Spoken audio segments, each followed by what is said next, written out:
What's up, guys? Bones88 here.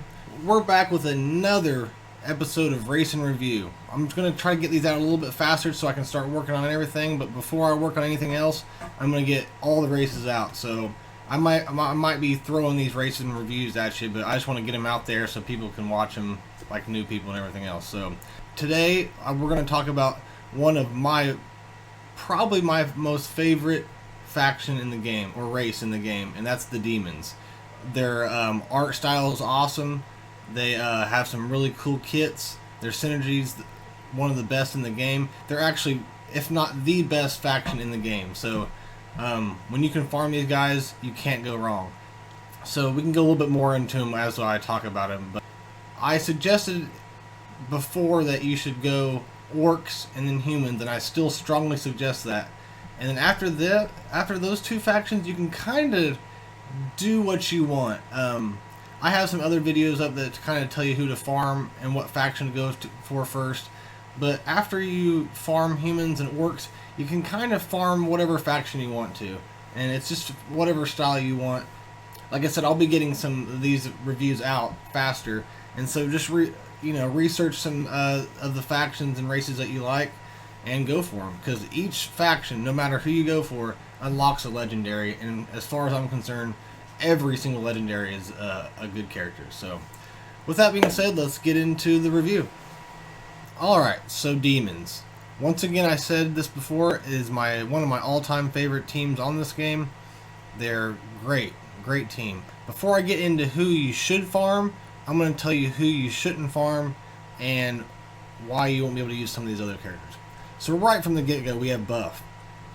Buff is a top 3 character in this game. He's, it's Mordoom and then him, in my opinion. Mordoom and then Buff. You will not be getting him till later on in the game when you start farming Pride. So don't even count on having him. Kiri.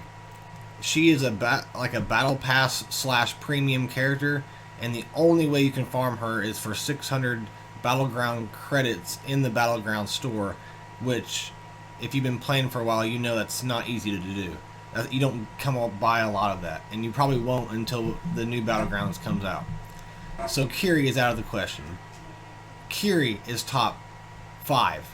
So Buff and Kiri, they're two of the best characters in the game. And that's the main reason why they make Demons. They're the meta. Kiri and Buff are the meta as we speak, as I make this video today.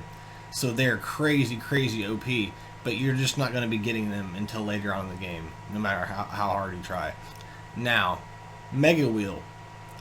You just don't farm him. He's the worst demon in the game.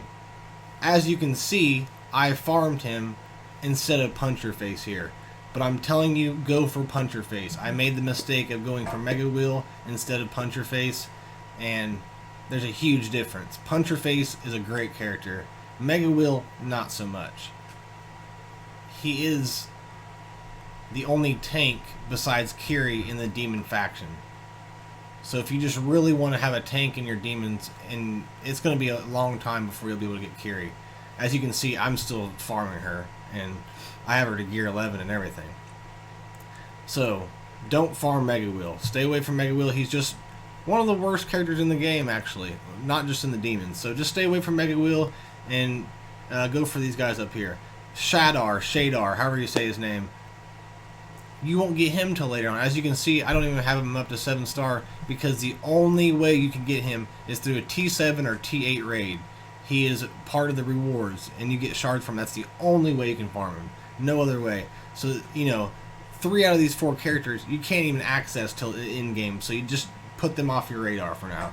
And just stay away from Mega Wheel. So let's get into the demons that you do want. You can't go wrong with any of these guys. As you can see, take these two, Slinger and Kyra, straight to gear 11. You will not regret it. They're great. You're going to start with Slinger, and he'll be your leader for the demon team. He's great. He gives off turn meter. Let's look at his leadership. All allied demons gain 20% of their maximum health. Every time an ally suffers a critical hit, all allies recover 5% of their turn meter. Allied demons recover twice this amount. So demons are getting 10% turn meter, which is quite a bit, and they're getting 20% of their maximum health. So great leadership. One of the best leaderships in the whole entire game. And he will be your leader until you unlock buff way down the line. So Zantara, she's okay. A lot of people rave on about her, but I'm kind of in the middle on her. She's like Talia in Star Wars Galaxy of Heroes, where when she heals, she'll heal your team quite a bit, but she loses health. And that's the reason I'm not a fan of her. Because if you heal too much, she's pretty much gone pretty quickly.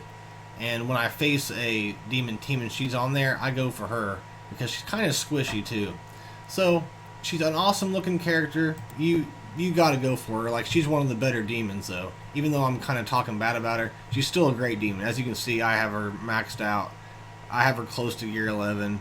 So, you know, she is a staple in the beginning demon team. Next up is Venomate. I think he's kind of down there as one of the worst demons, but you kind of need him, and he has synergy with Kyra. And Venomate, he's good. He has, like, he gives off poison, and he has a really good AoE. But you just got to get him a little more up there because he's also squishy. So you got to kind of put quite a bit into him. But you can't go wrong with him either. So you can take him to gear 11 if you want. I don't recommend taking him to gear 11 because you will not use this guy in the end game. You'll stop using him after you unlock General Murdoch in the Demons event. So then we got Puncherface. Just because I haven't put anything into him does not mean he's not a great character. He's really fun. He has this move where you can, it's pretty much putting a taunt on the other team. You can choose a character, and what he does is he chooses a character, and I think it's an AoE. I don't know, because as you can see, I don't use him, and I haven't used him. And whatever that main character you focused on, it will put invisibility on everyone else but that certain character. So it's pretty much a taunt, you could say. And that really helps in the event, and it's just, he's really good, and I've seen him, and I've played against him, and he's nothing to mess around with. Definitely go for this guy. He looks cool, and he's just a fun character all the way around.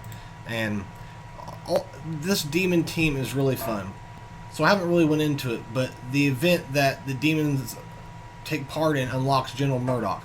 General Murdoch is a goblin, and he will be very useful in the goblin event down the road. And that unlocks Thelaine, and Thelaine is maybe top 5 character in the whole entire game. She's an elf and amazing leader, and she turns the elf team into something mediocre into something crazy good. I've taken a buff in against Thelaine, and she wipes them out with the elves. So you cannot go wrong with Thelaine.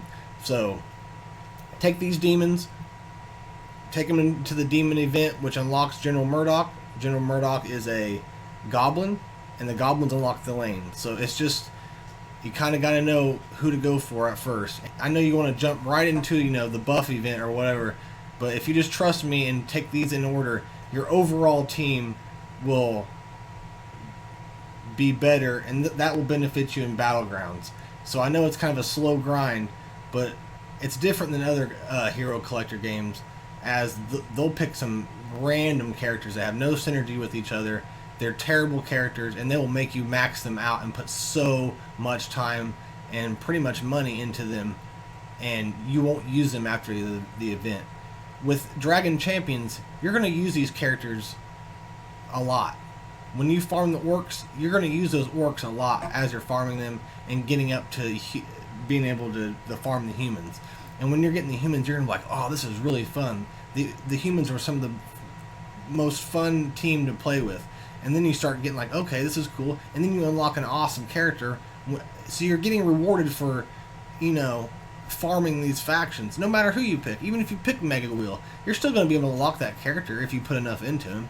It's all achievable, even if you pick crappy characters. So you can't go wrong with any of the demons you farm. But I just want to show you guys who's farmable at first, who to go for, and the easiest way to achieve the event. And this is my actual account, so you kind of see what I've put in. These guys weren't gear 11 whenever I took them into the event. You do not have to take these guys to gear 11. You can wait down the road and do that. I just put gear 11 Slinger a couple days ago. Kyra a few weeks ago, but I completed this event without having these guys at gear 11.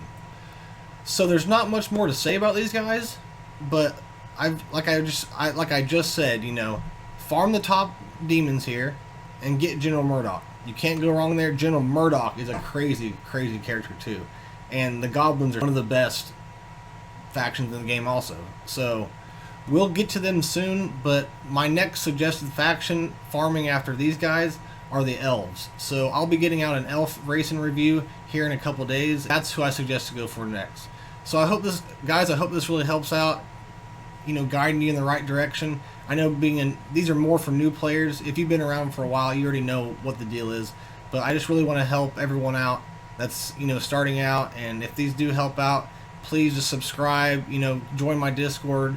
If you guys need any help, you know, the XMG family is very helpful too. I always put his YouTube down in the description below. Go check out his YouTube videos. He's the reason I've excelled in this game.